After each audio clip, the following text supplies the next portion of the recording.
The death lineup, Jalen. Could you please show us why Steph, Katie, Dre, Clay, and Iguodala are so dangerous all together? I will. And another day I'll break down on the defensive side of the basketball how the death lineup continues to switch and cause matchup nightmares and getting out in transition. But here I'm going to show you on the offensive side how they could create chaos by just moving, cutting, and playing smart basketball. Here you see Draymond Green pictured. And again, the reason why I want to stop it here, in the death lineup, he's playing center.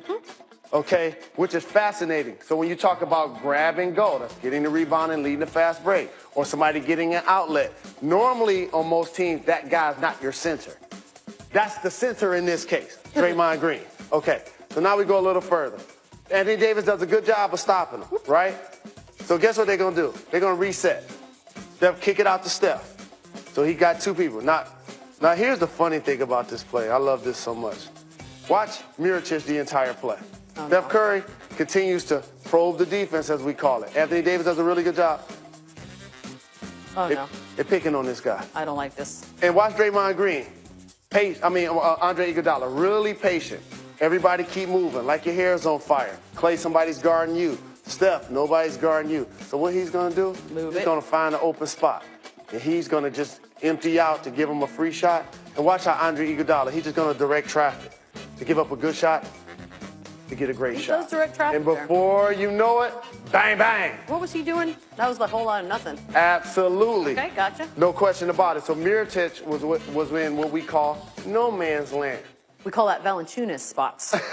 Like after after this playoff series. Yeah, because Kevin Love giving him the business for sure. Yeah, that was not good. So we're staring down the barrel at a pair of 3-1 series tonight. For a second, let's just assume that both the Rockets and the Warriors take care of business. Okay.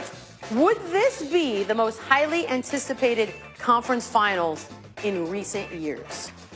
For conference finals, I would have to say no, because to me, that's overlooking the greatness of the Spurs.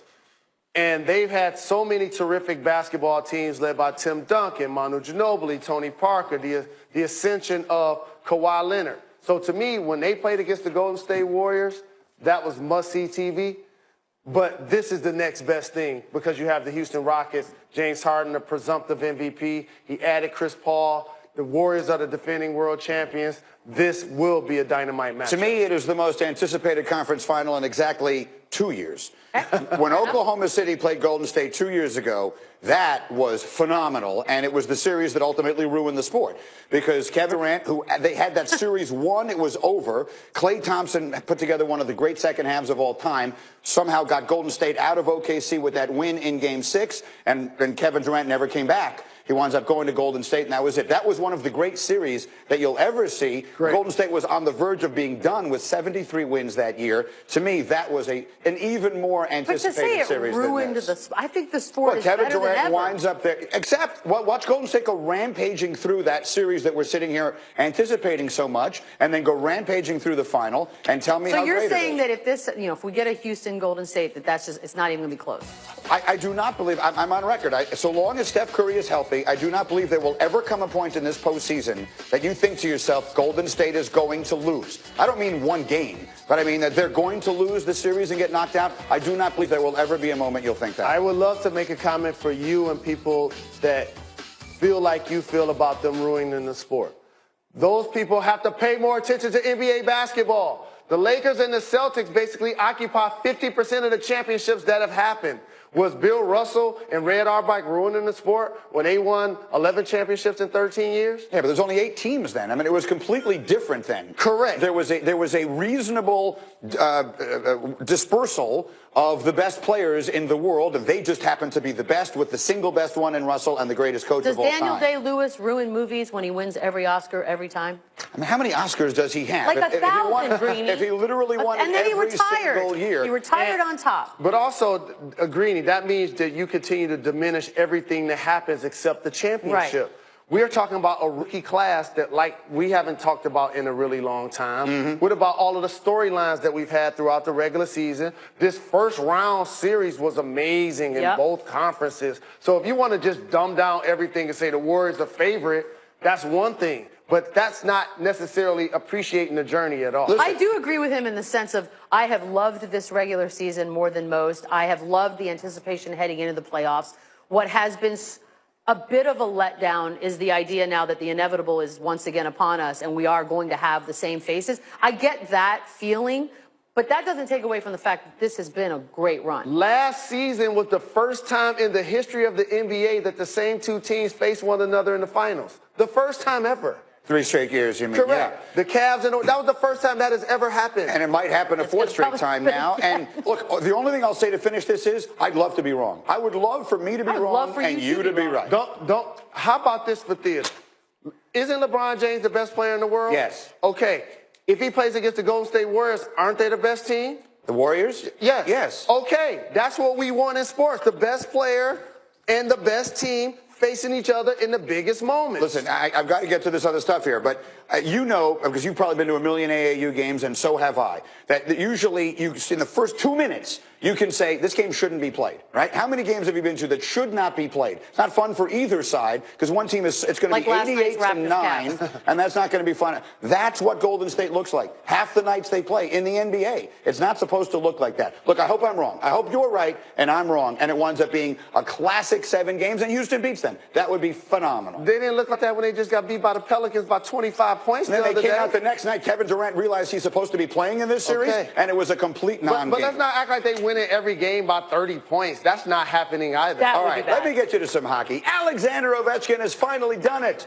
The Capitals have finally done it. They took down the Penguins in the playoffs. And afterwards, Alexander Ovechkin, who so needs this for his resume as an historical great, spoke with our Scott Van Pelt about their series-clinching win. It was a great feeling. I was praying to Kuzi, like, please score a goal, and you know, I was just happy, and we move forward. And again, it's a great time for us and for this organization.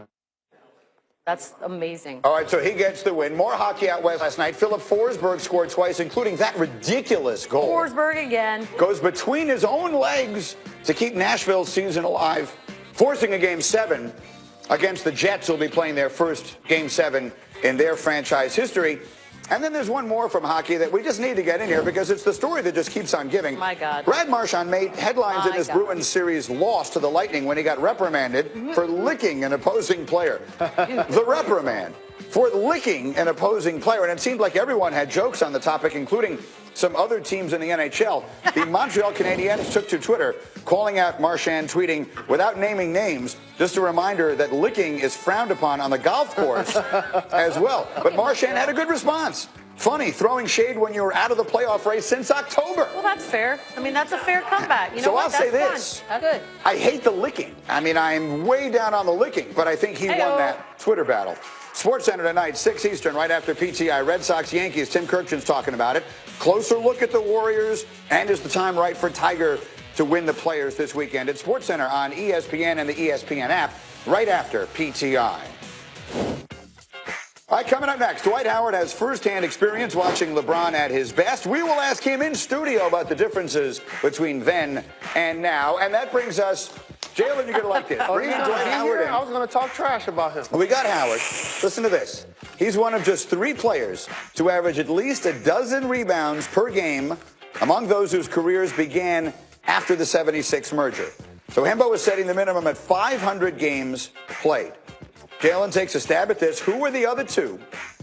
When Dwight joins us live next after this. Thanks for getting up with ESPN.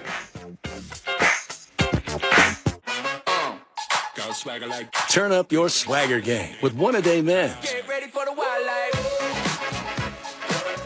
A complete multivitamin with key nutrients plus B vitamins for heart health. Your One A Day is showing. McDonald's new fresh beef